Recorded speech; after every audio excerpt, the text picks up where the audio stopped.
Hello mga kabsat! So, welcome back sa ating channel. Kumusta po kayong lahat? Ako po si Insyang, ang inyong lakatarang mamshi at herbal enthusiast. So kung bago po kayo sa ating channel at hindi pa kayo nakakapag-subscribe, please kabsat, pakitulungan po ako. Pakiclick na po ang subscribe button at notification bell para ma-notify kayo sa mga susunod nating vlog. So, ang topic natin ngayon mga kapsat ay tungkol pa rin sa usaping delayed ang regla. So, kung ikaw po ay nakipagbembangan at unfortunately ito ay unprotected bembang, alam mo na yung hindi ka gumagamit ng condom, hindi ka umiinom ng mga contraceptive pills, at higit sa lahat, hindi mo alam ang paggamit ng calendar method. Stay tuned mga kapsat at pakishare na din para sa mga kakilala mo na hindi rin alam ang gagawin. Disclaimer lamang po mga kapsat, hindi po ako nagre-recommenda ng mga gamot na pampalaglag. At hindi din po ako nag-i-encourage na kayo ay magpalaglag. Ang vlog ko po ay tamang pagbabahagi lamang ng karagdagang kaalaman tungkol sa ating mga halamang gamot na maaring makatulong sa ating kalusugan at makapagbigay ng kapayapaan ng kalooban at kaisipan. Kung kayo naman po mga kabsat ay nakakaramdam na ng kakaiba or something sa inyong katawan, ay pinakamabuti pa din po na kayo ay sumangguni sa inyong pinagkakatiwalaang doktor. So alam mo ba kabsat na meron tayong halamang gamot na maaring makatulong upang maitama ang ating irregular period at maiayos or maagapan ang ating delayed na regla at higit sa lahat po pwedeng gamitin as emergency pill. So ang tinutukoy kong halamang gamot mga kapsat na makakatulong upang ma-regular ang ating period or maagapan ang ating delayed na regla at paaring magamit as emergency pill, ito ay ang makabuhay or ma-international name na Gudochi. Alam mo ba mga kapsat na ang makabuhay ay nakakapagbigay ng overall health benefits sa ating katawan. So traditionally, ang makabuhay ay binibigay sa mga taong may gout, may arthritis, or may rheuma. Isa din itong natural remedy para sa mga taong may malaria. Nakakatulong din ang makabuhay upang ma-regulate ang ating blood sugar level at nakakatulong din ito sa mga mayroong skin allergies at maganda din ito sa mga may sakit sa puso pero na lang sa mga broken-hearted. So, syempre mga kapsat, ang pinakamaganda pa ring health benefits ng makabuhay ay nakakatulong ito upang ma-regulate ang ating monthly period.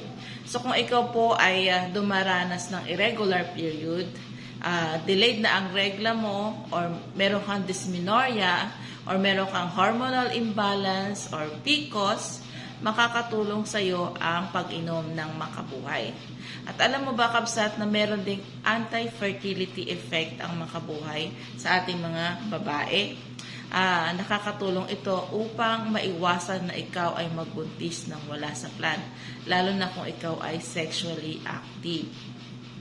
So, yun. So, bawal din mga kabsat ang makabuhay sa mga buntis kasi kapag ikaw ay nainom nito, lalo na kung ikaw ay nasa ika-una o ika-3 buwan ng iyong pagbubuntis, ay maaari kang makunan o malaglag ang iyong ipinagbubuntis.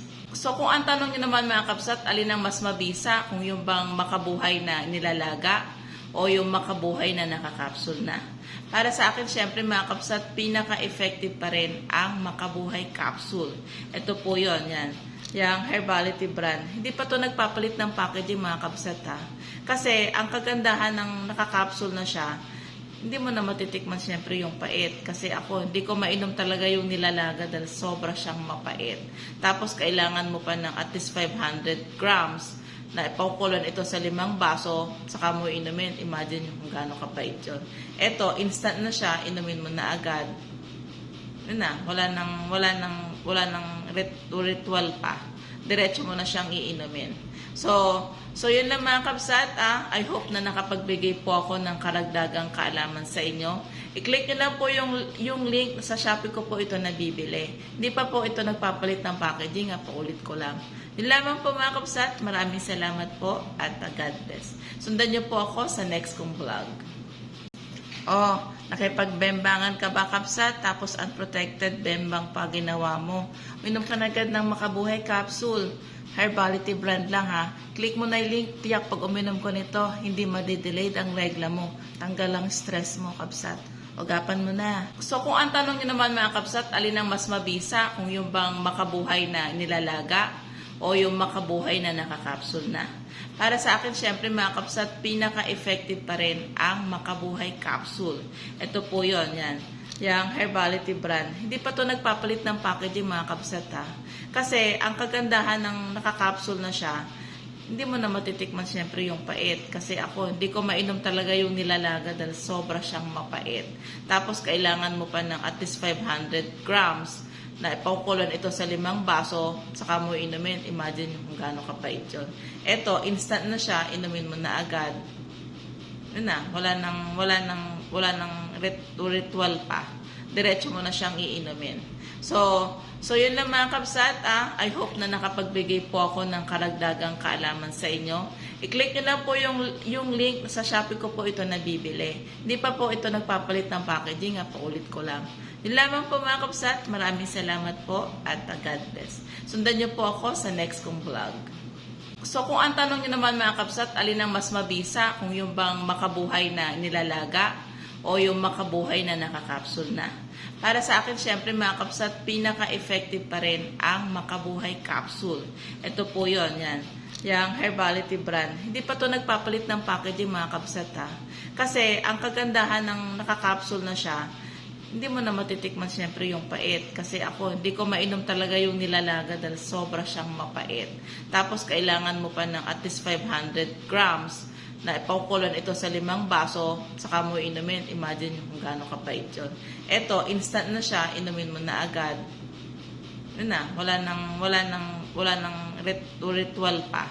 Diretso mo na siyang iinumin. So yun lang mga kapsat. I hope na nakapagbigay po ako ng karagdagang kaalaman sa inyo. I-click nyo lang po yung link sa Shopee ko po ito nabibili. Hindi pa po ito nagpapalit ng packaging. Paulit ko lang. Yun lamang po mga kapsat. Maraming salamat po at God bless. Sundan nyo po ako sa next kong vlog.